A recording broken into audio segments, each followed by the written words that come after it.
Hello, and welcome to On the Preds with me, your host, Alex Doherty of A to Z Sports, and Shaun Smith of On the Forecheck, the show where we recap the Preds week, talk hockey, have a good time, discuss the big issues, debate life's meaning, and so forth. What is the meaning of life? You're asking me. Yeah. I don't know. Oh, God, we failed. We failed right off the bat. 30 seconds into the show. I didn't know that was the topic of the show tonight. I came prepared to talk about hockey games, and you got all existential. Well, maybe that is the meaning of life. We have a lot to talk about with the Nashville Predators. There's been a lot of games this week. We are recording this one day after we normally record. We normally record on Sundays. We're here on a Monday recording because we both have lives and decided to do other things this weekend. But we still are devoted to the listeners and want to bring them hockey stuff. So we are here a day late and $1 short, bringing you the same show. So let's talk about it. We have several games to recap. We got a lot of things to talk about. As you can see on the screen, if you're watching us on YouTube, we're probably going to talk Matt Duchene. We might talk Tanner Jeannot. We might talk other things. Speaking of which, if we have not already mentioned that in a previous show several times, we are on SoundCloud. Obviously, that is how a lot of people listen to us, and we really appreciate all the people who've been listening to the show. But we are also on YouTube. So go to the A to Z Sports YouTube page, very easy to find, and look for the On the Preds show there. So we have several shows already up. We've done 4. You can find them and watch them there. You can see our beautiful faces. You can see our wonderful graphics. And even when we show video, you can see it there too. So, yeah, there you go. But yes, of course, we've got a lot of ways to watch the show and listen to the show. So we appreciate everyone for doing that. Shaun, we have 4 games to talk about. Do you want to just jump right into it or what? Go ahead. Let's go. I'm ready. I'm ready to talk about hockey. Okay. Last Sunday, the Predators go to Chicago. They go to the United Center, and Jeremy Colliton is gone. They fired Jeremy Colliton. And I don't even know the name of the interim guy, Dave King or something. Is that right? Doesn't matter. Greg Adams, Greg Johnson, Kevin, something like that. So the Blackhawks fire their coach, and amid just a terrible start. And this was honestly, but I honestly thought this was kind of a dangerous game for the Preds because you get that dead cat bounce situation, sort of rallying the wagons. The team. The team is, without their coaches, so they just kind of play looser. They don't have to impress anybody. They're not worried about anything. They're just like, well, the worst has happened, so we're already there. Whatever you want to call it. This game was bound to be a strange one, and it was. Brandon Hagel puts the Chicago Blackhawks up 1-0. Alex Kyrie gets his first goal of the year. First goal of the year? Is that right? Yeah, yes. First goal of the year. He goes to the net, ties it up, but then Kevin Lankinen and Yossi Saros dig in and keep both teams off the board until overtime when Alex DeBrincat wins it in overtime. 2-1 is the final. Chicago just earns their second win in 13 games at the time. Let's bypass that game for a second. We may talk about it in a second, but let's go straight to Dallas because I think that the Dallas game is probably more important, especially because the Predators won. The Predators go into Dallas. First look at the new Dallas Stars team since the Winter Classic. Nashville really needed to get a win after that Chicago game. As you'd expect from a game played in Texas, the Preds came out with guns a-blazing. Ryan Johansson, Tanner Jeannot, they connect on a 2-on-1 in transition. A beautiful play for both forwards, really. That was the first time we've seen them paired up, and they are still paired up. It's working. Tanner Jeannot blows by Ryan, not better than Yossi Suter, and that makes it 2-0. Then Matt Duchene scores his 6th goal to make it 3-0. And the Stars would answer on 2 goals in the second and third, but Colton Sissons floats an empty netter down the ice to seal it. 4-2 is the final. The Preds win. Okay, Shaun, what do you want to talk about with these two games? You want to talk about Chicago or Dallas first? Well, can I just say I want to follow up on something about Chicago because on the last episode we talked about this because I think I got really cocky, if I recall, about how I was pretty sure the Predators were going to win the game. The reason being you mentioned that, sometimes situations like this, teams can, really show out, and Yeah. you felt like the Blackhawks would probably win this one. And I was like, no, there's no way, because when the Predators got rid of Laviolette, they had that one game against the Bruins, and they got blown out really hard. That's probably what's going to happen, where the Predators are going to go and blow out the Blackhawks. And I was wrong, which is not a thing I like to say very often, but I was definitely wrong about it. Although I'll in the absence of just an onslaught of scoring, something I really do enjoy is a really good goalie battle. And at least we got to see that, if nothing else. I was very happy. I have been impressed with Lankinen quite a bit. I've enjoyed watching him play. I got to see him play in person last season. Sat really close to the net at one of the games. And I'm impressed with the guy. I think he's a good goaltender. I don't like saying a lot of positive things about Chicago, but I will say that. And I'll say, too, my daughter asked if she could stay up and watch the end of the game, and immediately got interested in something else. And as soon as DeBrincat scored, we decided it was 100% her fault, because she lied about wanting to watch the game. Yeah. And she's like, yeah, I want to watch the game. And next thing you know, she's doing something else. Game's over. 100% my daughter's fault. So. Well, I think that the overtime, overtime is always tricky. You never know what's going to happen there. Predators have been actually a pretty decent overtime team recently. I mean, the last couple of years, last 3 years, they've been pretty decent. But and also, I don't actually know. I haven't looked at any numbers to show like how teams do, either in interim coach situations or especially after their immediate firing. I just was basing that on some things that I had seen in the past, where teams that have a lot of skill tend to kind of just relax a little bit. I think the issue with the Predators, when they were in that situation with Laviolette, like they were beaten down, like mentally.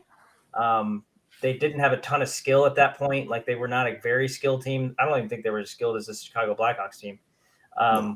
So yeah, anyways, but I think the Dallas game really says more, because I think that the real competition for this Predators team, this whole season, is going to be a team like Dallas, because I think the cream of the crop in the Central Division is St. Louis, Minnesota.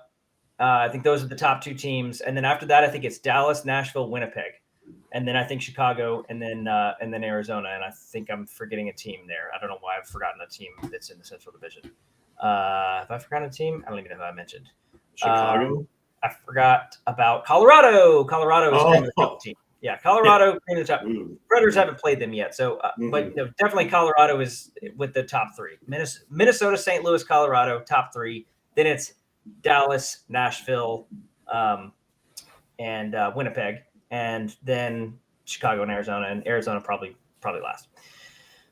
Okay, so in Dallas, I think the best thing that I saw was, and I wrote about this, I think we are finally seeing John Hines using that transition counterattacking scoring approach. He talked about that a lot when he first got here, and you've seen some of it, but the way that he sets up his team defensively, it does leave some counterattacks open, and he needs those forwards to really get out on the counterattack, and that's why you see players like Philip Forsberg and Matthew Duchene being successful in that.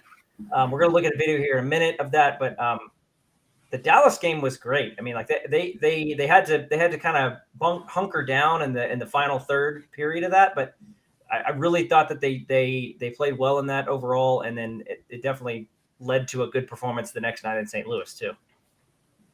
I don't remember exactly what we had kind of said. I don't know that we had talked about it on the show, but I know on social media there had been a lot of discussion about that line with Johansson and Jeannot on it, and Tomasino for that matter.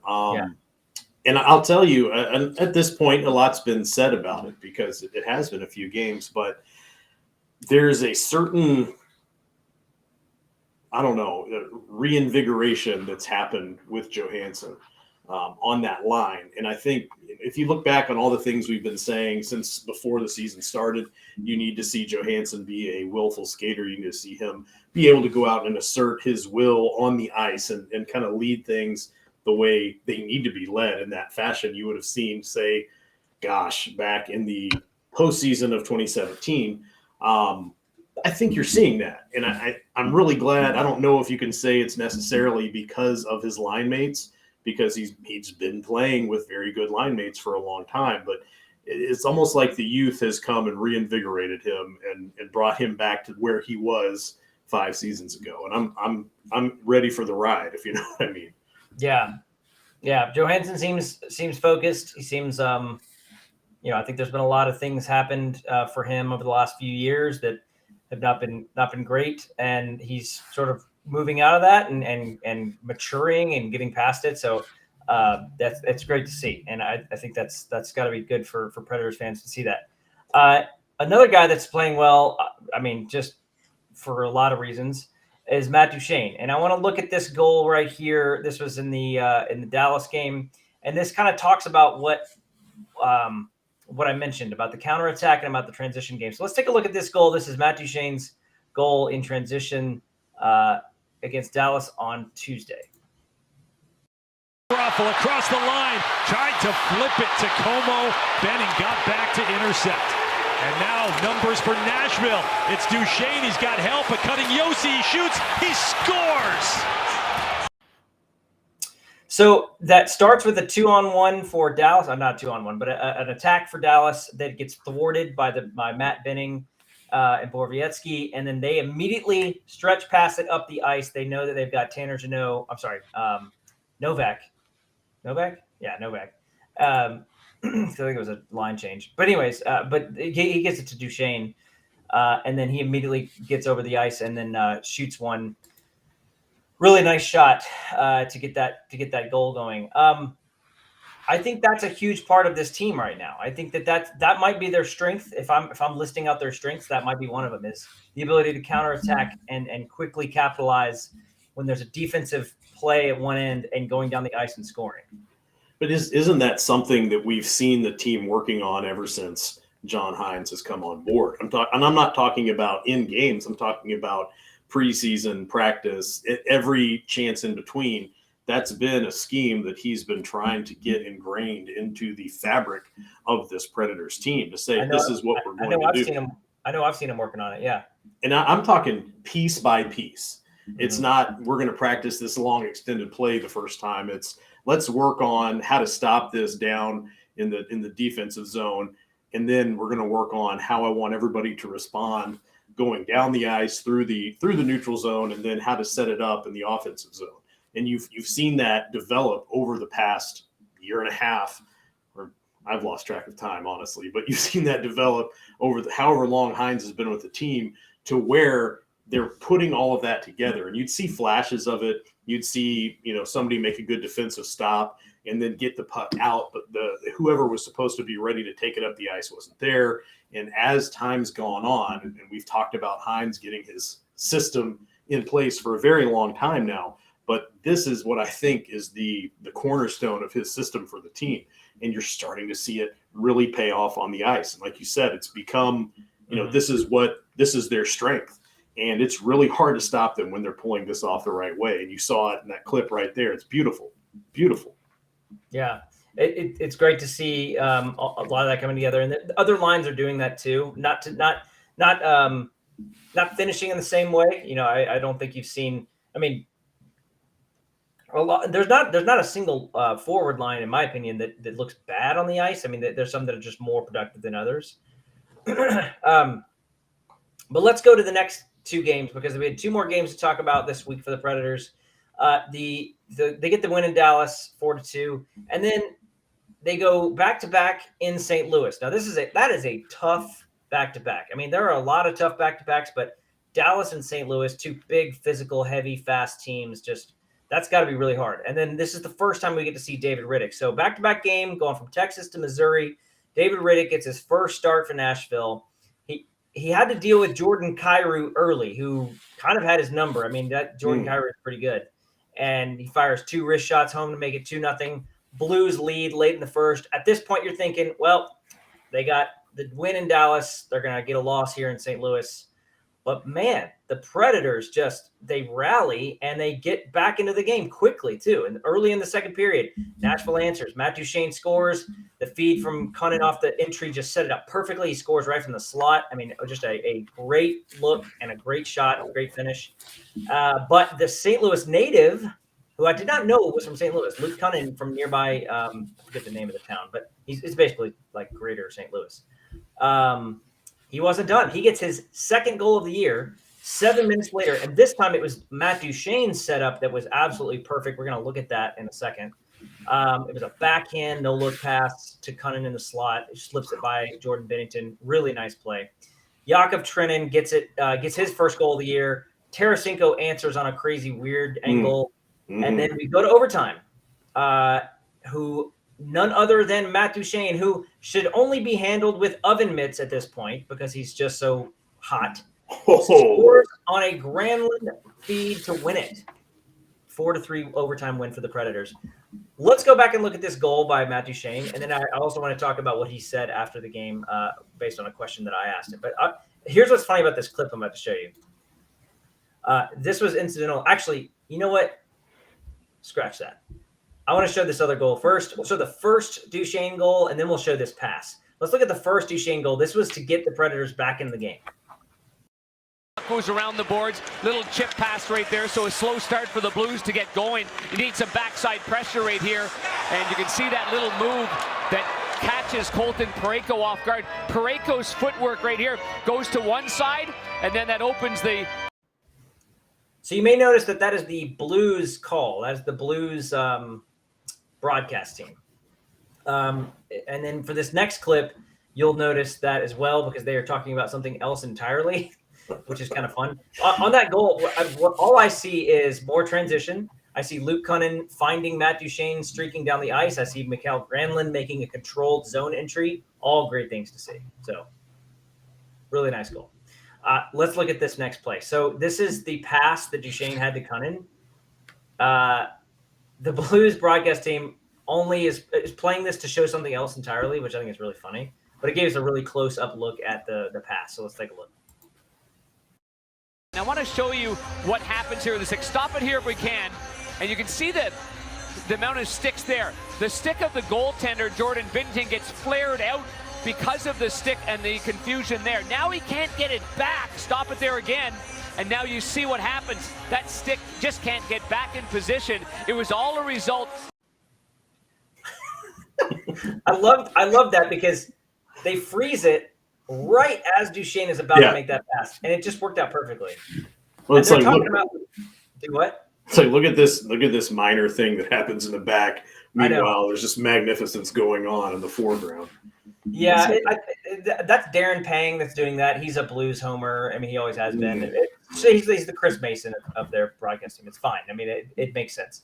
But he was like talking about some stick contact, and the stick contact made it so that Binnington couldn't get over. Meanwhile, there's a no-look backhand pass right in the slot. Not like a perfect pass. It wasn't like on the tape or anything, but it was like, I mean, as good as you can make that kind of pass happening in the foreground. That was just so funny to me. But it's a good pass. I think you've seen a few. If I think back over the past few seasons, you've seen a couple of passes like that down in front of the net or across, like straight in front of the crease that have paid off. I remember Yossi had a really nice one a couple of seasons ago, and I've got to say it may not have been directly on the tape, but man, when somebody, I don't even care if it's somebody on the Predators, but when someone pulls off a pass like that, you've got to watch it over and over again because it's beautiful. He knew he was there. It's like that's such an impossible play to make. It's crazy to me to watch that. Okay, the last thing I want to show for this goal, I'm sorry, for this game, is Matt Duchene after the game. So at this point, he had scored his 8th goal or his 7th goal. Did he have 2 against Arizona? I think that's right. No, he had 1 against Arizona. So that's right. So this was his 8th goal. He scored 8 goals at this point, like 13 games in, 14 games in, and I mean it's been such a great start for him. I asked him after the game. I said, do you feel like you are playing differently than last year? Because the reason I was asking this is because, if you go back and look at some of the advanced stats for Matt Duchene last year, he really was playing fine. He didn't have good line mates. He's playing with Brad Richardson, Calle Yarncroke, Nick Cousins all year. He eventually got to Forsberg and Granlund more. He got more of them, but he had to go through a lot to get there. So I just kind of had this feeling like, does he feel like he's playing any different? Does he feel like he's doing anything different, or is he just getting the bounces and he has better line mates? Of course, he's not going to ever say he has better line mates. He's not going to say that. I wasn't expecting that either. But here was his response. I thought this was interesting. The audio is a little soft, but you should be able to hear it. Absolutely. I really haven't changed anything really in terms of my approach, my mentality. I just trying to get better and, I'm trying to shoot more, that's for sure. But I'm also getting more, looks. And it feels good. I mean, I've preached it. I've been asked about lack of production for a million times the last 2 years. And I've preached over and over that, if the habits are there, eventually it'll go. So it's nice to be rewarded. And the big thing for me is, I'm not satisfied at all. I just want to keep going and keep helping this team win. And that's the most important thing. And, you score in losses, it doesn't mean nearly as much as when you score in wins and help a team win. So he doesn't think that he's really changed anything in his approach and mentality. I think that that's probably true. I just also think he's probably also not playing that much differently. He's just getting better shots off because he's got better line mates. Yeah, we talked about this on the last episode, and I think we were saying, look, his numbers last season weren't bad if you look at the advanced stuff. And I'm not the stats guy by any means, but I trust in my stats people, whether it's you, whether it's anyone over it on the forecheck, to tell me what's really going on. If, I don't see Duchene producing, and all of you, Alex, and if Brian or Kate or anybody over it on the forecheck says, he's doing everything he's supposed to do, he's just not finding the back of the net, I'm going to believe them on that. And I think it's interesting that we had just had that conversation on last Sunday about, if he's not doing anything, like his numbers don't look astoundingly different, it's all sustainable. If he keeps this up, then he can keep it up. It shouldn't be something that suddenly he digresses on because his shots go down or something like that. So when these goals start happening after we have that conversation, I was in on that media call too, and I figured you were going to ask something like that, and I was really going to say, if you were going to ask something like that, I would. So I'm glad you got to it because you worded it a lot better. And really his answer didn't surprise me either, because like he said, he's been asked about the lack of production for a long time. It's hard to explain why you're not producing when you're doing everything you're supposed to do. But, and I know this is what you're leading into, but you did ask the follow-up with Hines, which I also thought was very interesting. So I don't have that pulled up. His answer was a little longer, and I kind of got worried. I think he may have misunderstood my question, because I think he heard it like I said. So I asked Hines if he thought Matt Duchene was playing better, and that's not really what Duchene said. He said he had a different approach, and that's kind of differently how I may have worded it strangely when I asked John Hines. So I'm not going to play that audio, but basically Hines did say that he does think Duchene is playing better. He said he's playing with more completeness. He's playing better. He's playing faster. He's playing a more all around game. He's playing better defensively. Like Hines was basically disagreed with anything Duchene would have said about not playing any different from last year. But then I went back and listened to it, and Duchene actually was just saying his approach is the same, his mentality is the same. He probably would say, yes, I'm playing better this year. I think he would agree. So yeah, but Hines said, I think he's just being humble. And yes, he did say that. I mean, it's the same thing. Just like you're going to not say that you have better line mates, you're also not, going to say like, oh yeah, I'm 1,000 times better. You're going to say, well, I've been keeping my head down and doing what I'm supposed to do. But I'd be willing to say, Duchene probably worked his butt off this offseason. And to make sure there's nothing that my game's going to lack that they're going to be able to point to and say, you didn't do this thing, and that's why your numbers are low. Yeah.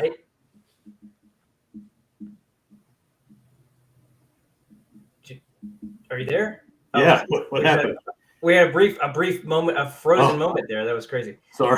No, yeah, I agree there, and I think that was key. So I think Duchene it'll be great to see if he can continue this. I did some numbers today.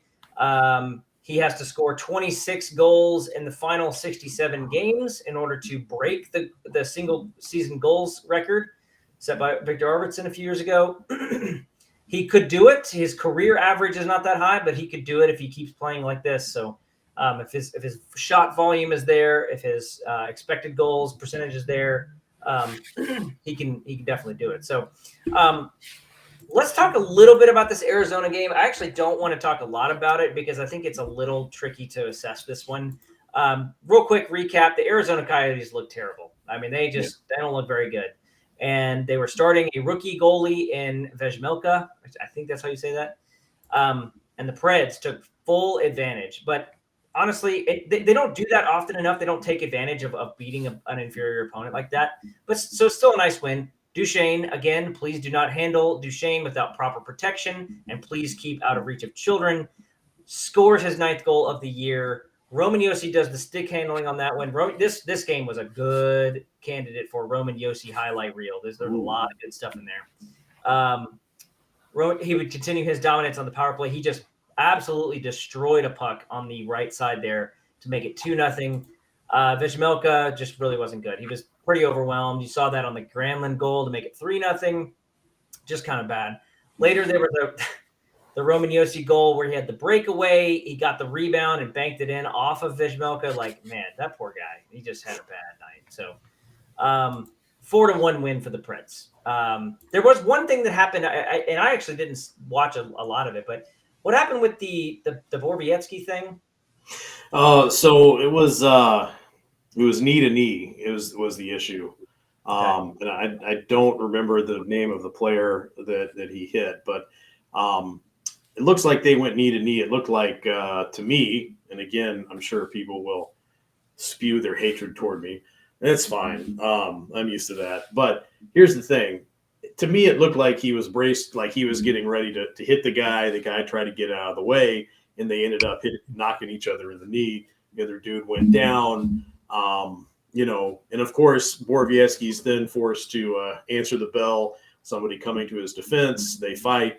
A lot of penalties. He's out of the game, obviously, and a lot of people were saying, "Oh, there's going to be some supplemental discipline coming," but then, of course, no supplemental discipline comes, and some people, even Predators fans, are saying, "I don't understand why there's not anything else happening." But realistically, you had to sit out an entire game. Team had to play, a man down for a while. So, sounds to me like they just went with the you already served the game, you already got the in-game punishment.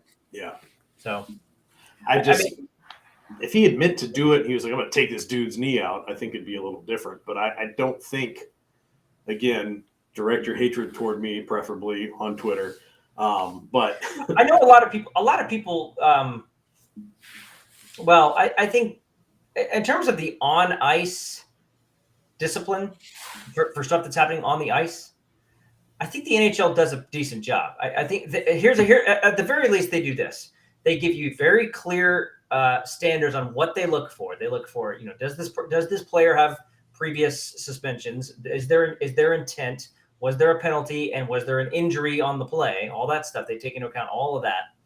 And then they use that and they make a determination. I mean, I don't think there's too many cases that I've seen. I've seen far more cases that the suspension makes sense than the suspension doesn't make sense, or there wasn't a suspension. Now, there have been a couple times where a guy didn't even get a hearing, and I thought he should have.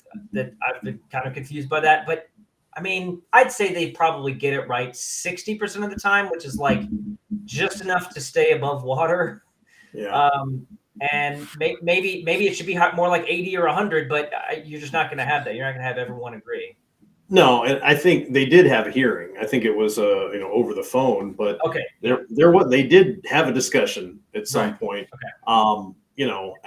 For me, your number's probably about accurate, probably about 60%. But you have to remember too that a lot of times when that happens, I know that myself, when I believe it was Niederreiter hit Saros in the head last season, I was ready for let's drive to Carolina and handle business. Like I was ready to go. There's a lot of emotion that gets wrapped up in that, and so I think when people are calling for suspensions and calling for all of these things, it's probably the result of just passion and not so much looking at things realistically. And full disclosure, I was camping this weekend. I listened to this game on the radio. Okay. I heard about the penalty. I watched it on Twitter. I was able to at least see highlights and things like that. But when I looked at it, I was like, everybody was really freaking out about this, and it looked accidental. Okay. That was my initial take, but I don't know. That seems to be the way that it's come out in the wash, but some people are still upset about it. Yeah. The other thing is I think that they have started emphasizing the headshots and the upper body stuff and less on the lower body stuff. So if it had been, even if it had been like an elbow and it had been up high, maybe there would have been a suspension, but knee's bad. I mean, you can end guys' careers that way. I don't know that it was really that bad. So the Preds get a win there, which was, again, like I said, it's not a it really doesn't tell you much about them because Arizona's pretty bad. It just tells you they're better in Arizona, which doesn't say much. But the Predators are 9-5-1. They have 19 points. They're sitting in third place in the Central. That is, I think that they've been right around that area pretty much ever since the season began, and I would not be shocked if they pretty much stay right there all season long. So I want to talk about this. We need to figure out, and we'll actually kind of flip-flop these topics. We'll talk about this first, and then we'll go to Roman Yossi. I really don't know what the Predators are really good at and really bad at right now. In a lot of ways, that's a good thing. You're not very obviously bad at one thing, but you're not great at anything either. Just real quick, I brought up some stats on the team overall. They are 19th in scoring, so a little bit below average. They're 8th in goals allowed, so definitely above average in that. 5th in power play, crazy stat there. I wouldn't be shocked if it goes down, but right now they're 5th. That's pretty good. 21st in PK, definitely need that to be better. And then in the advanced stats, they're pretty. They're not great in the advanced stats. I mean, like, they're not great at getting shot attempts off. They're not great at getting high danger shot attempts off. But their expected goals are still pretty good. Their shooting percentage is above average. Their save percentage is above average. So given all that, what do you think? And you don't have to go off of anything I just said. You can pick whatever you want. But what do you think the Preds are actually? What is the best aspect of their game right now? I'm going to answer that in a very. I'm going to answer this two ways. Okay, first way is going to be very. I don't know what the right word is, but I'm going to say that what are they the best at right now? Playing with passion. Playing with heart, Alex. That's what they're good at. Is they have found something that works as a team and in the locker room, and they're playing for each other. And it's not necessarily this isn't a stat you can put and quantify and measure and compare against other teams. But this team is, number one, they're having fun playing hockey, and number two, they're playing hockey for each other. And that what's funny is that's also something Hines has said from day one. He wants them to play for each other. They brought Dan Hinote in because they thought he would be good with the players because he's younger, he's recently retired, he's been around excellence, and he thought that would be a great ingredient in bringing that team closer together. And I think it's working. That being said, the other thing, if you want me to be a little more serious about what they're the best at, I think for a team that wants to play a big, heavy, grinding game, they will beat you in transition. And I think that's been more of a surprise to me. And when you look at what you were talking about earlier is getting those defensive stops and getting the puck up the zone, they're doing that really well. Yeah. That's not what I would expect to see from a team that wants to grind the other team down and wear them down and wear them out. That's what I think they're the best at. I think the stats bear that out. You know, if you look at it, think about it, they're not getting a ton of shots off. Or they're, you know, I mean, they're getting a decent number of shots off, but they're not getting a ton of them off. But the ones they're getting off are usually pretty good. That usually happens in transition. I mean, like they have a better chance of getting some quality shots. They have a not as good of a chance allowing shots. Or sorry, they have not as good of a chance to get quality shots when the other team is able to get set up in their zone, and then they usually lose possession. So like that doesn't work. That's the Peter Laviolette model. That's what broke down at the end of the Laviolette era. Yeah. But what you said about the passion, I would put it a different way. I would put it slightly different, but I think it's kind of the same idea. I think there's a lot of buy-in right now. Mm.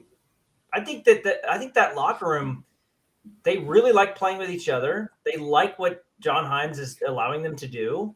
And there's young guys that have a role. There's veteran guys that have an ability to lead, and they're playing with confidence. There's a lot of buy-in in that locker room, and I think that's probably the best thing going for them. Yeah.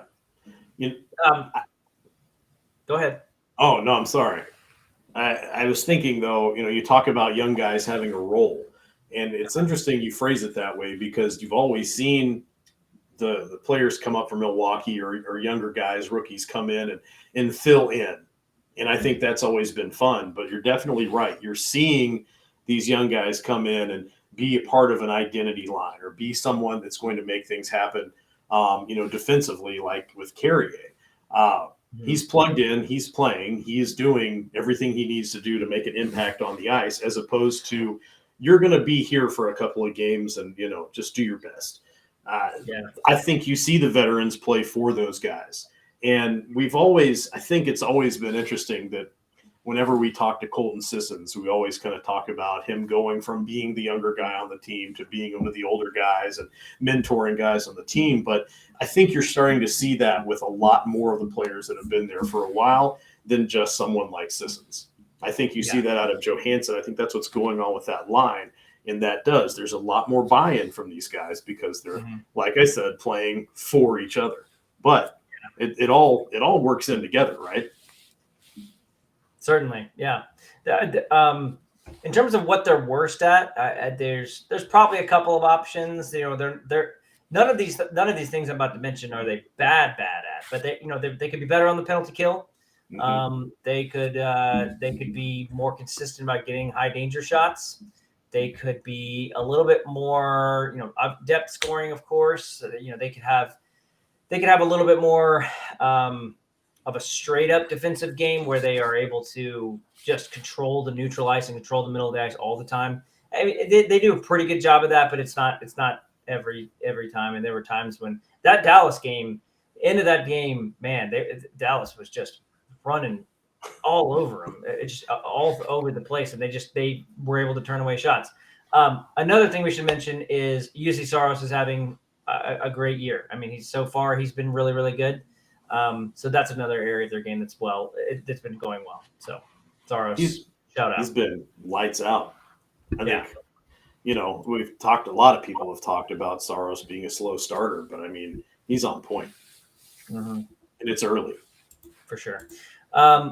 Okay, let's talk about Roman Josi for like just a couple minutes, and then we'll wrap it up here. Roman Josi is probably in the favorite to be the favorite right now to win the Norris Trophy. Just some quick numbers. He's tied for the lead in points among defensemen, 6 goals, 10 assists. He got 16 points, 44 shots on goal, playing 25-15 a night, 14 penalty minutes. That's a little high for him. And 8 of those points are on the power play. Adam Fox is his main competition. Interestingly enough, those are the last 2 Norris Trophy winners, Roman Josi and Adam Fox. Quinn Hughes is kind of close after that, and then Kevin Shattenkirk. Kevin Shattenkirk is not winning the Norris Trophy this year. But, I mean, right now, it's definitely Roman Josi's trophy to lose. Like, he is the guy right now that would win it, just based on how important he is to the team. Yeah. His defensive ability is great. His offense is there. Roman Josi could potentially win his 2nd Norris Trophy. What would that mean? That would be great. That would, I think I think it's fun to win a Norris Trophy, but I think winning 2 is definitely validation that it wasn't just you're establishing yourself not just as someone who had an outstanding season, but someone who is consistently performing at a very high level. Keep talking. I'm going to look up repeat Norris winners. I know at least a couple, but keep going. Okay, look that up. And I think if you look at, I think it's something that has changed in the past couple of seasons, but typically, Predators are not up for these awards at the end of the season. You don't see them winning them a lot. Rene won the Vezina. I think he won King Clancy last season. But these big awards for, defending or scoring, typically you don't even see someone's name in consideration for them. So having a Norris winner, much less having someone repeat as a Norris winner, would be a huge deal. Did you find that? The bigger names that have won recently, there hasn't been a ton of repeat winners recently. I think Erik Karlsson's the last to do it. Although, Duncan Keith has won 2. Is that right? Duncan Keith? No, Duncan Keith's won 1. But Bobby Orr is obviously the biggest name. That's on it. It's like Bobby Orr and Nicholas Lindstrom. Like those guys have won like a ton of Norrises. But it would be quite a feat. Now he still has to have a really nice rest of the year. Yeah. But he's got to be the favorite, right? So. Oh, I agree. Yeah. So. Okay, let's wrap it up and talk about the week ahead. Now, here's what's weird: is we had some news come down before we started the show about this week. First, the Predators go to Toronto on Tuesday. That's tomorrow night. They play the Toronto Maple Leafs in Toronto. That's going to be a tough game. Toronto's always tough. But then they were supposed to go to Ottawa on Thursday, but Ottawa has canceled or postponed all of their games this week because of a COVID breakout. I think like 10 players either tested positive or I don't know the details. They're in the protocol. They're in protocol. Yeah. So they do not have a game Thursday. They were supposed to play in Ottawa Thursday night. They do not have one. Then they go to Montreal on Saturday. So only 2 games this week. Kind of strange, right? I mean, it's supposed to be 3, now they only have 2. It's strange. And there's a part of me that has to wonder, if you kind of get into a rhythm, especially on a road trip, I wonder, is this something they're going to look at and say, hey, this is a good opportunity to rest up? Or is this something that's going to frustrate them by saying, oh, we're playing a game on Tuesday, then it's Wednesday, Thursday, Friday, and then finally another game on Saturday? When you're in the flow of the season, do you think it's more disruptive to have something like this happen than it would be to go ahead and play that game? I think the bigger disruption is that you had a chance to go get 2 points in Ottawa. I mean, they'll get the chance again. They're going to make it out. Right. Yeah, you'll get the chance again. But, if it had been Toronto, if they'd canceled the Toronto game or postponed the Toronto game, they could feel better about that because Toronto's really good. Yeah. You'd rather play that game. I don't know if we don't know anything about when it'll be played again. I'm assuming just later in the season. So that's weird. Kind of strange situation there. Didn't think that was going to happen this year. I guess it's just the way things are. Well, it's, and I think what's most surprising about this is that the Canadian teams and Canada itself has been so strict about everything. Really, I wasn't expecting that. And I think too, this game, just switching back to Toronto, I believe the Predators were in Toronto, had the gear unloaded and in the locker rooms when the season was put on pause. Yeah. That was the game that didn't happen. So this is the first time that the Predators will see the Maple Leafs, and not just see them, but see them in the place where they were sitting when the season got put on hold. That game was canceled. I think that night was the night that, if you watch the NBA, that's the night that Rudy Gobert touched all the did that. That was not good. Maybe that was the next night. It doesn't matter. We're past that. That nightmare is over. Hopefully it's not the beginning of a new nightmare. Oh man, I'm really tired of this stuff. Really, really, really, really want it to be over, but we all do.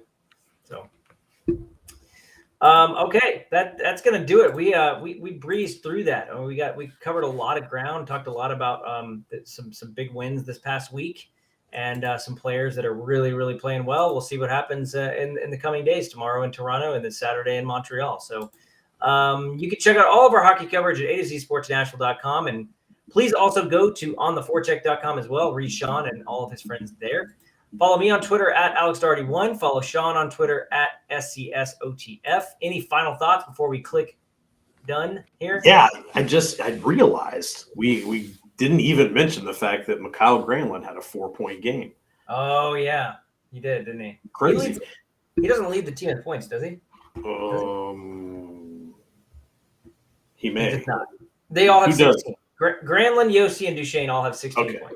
But he had a 4-point game, and then That was didn't amazing. Yossi have one the next game, right? 2 4-point games, and this was Yossi's second 4-point game this season.